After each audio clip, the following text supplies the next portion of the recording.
தன் மீது அந்நிய செலவாணி சட்ட விதிமீறல் வழக்கு உள்ளதை தவிர எந்தவித ஊழல் வழக்கும் இல்லை என்றும், ஊழல் வழக்கில் தன்னை சம்பந்தப்படுத்தி முதல்வர் மு.க.ஸ்டாலின் பேசுவது குறித்து செய்தியாளர்கள் அவரிடம் கேள்வி எழுப்ப வேண்டும் என்றும் அமமுக பொதுச் செயலாளர் டிடிவி தினகரன் தெரிவித்துள்ளார்.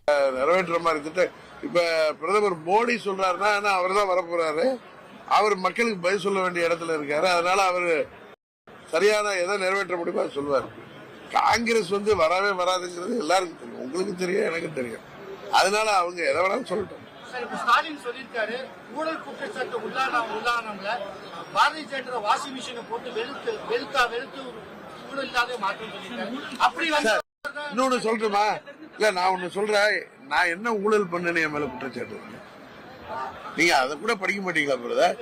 நீங்க நான் வந்த காலத்துல நீங்க மீடியால இருக்கீங்க.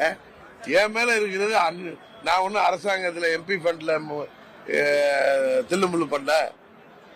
என் மேல நான் என்ன நான் வெளிநாட்டுல போய் பிஆர் வாங்குவதற்கு இவங்க சொல்றாங்களே டியூவல் சிட்டிசன்ல சிங்கப்பூர்ல பர்மனன்ட் ரெசிடென்ஷிப்ங்கிறது அங்க சிட்டிசன்ஷிப் கிடையாது.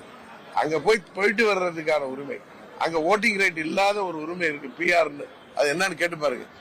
அங்க எப்ப வேணாலும் போலாம் வரலாம். அதாவது டிராவல் பர்மிட்.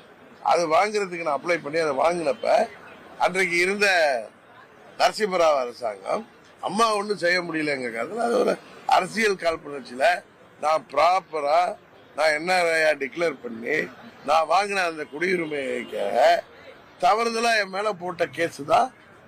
செய்திகளை உள்ளது உள்ளபடி தெரிந்து கொள்ள ரெஃப்ளெக்ட் நியூஸை சப்ஸ்கிரைப் பண்ணுங்க.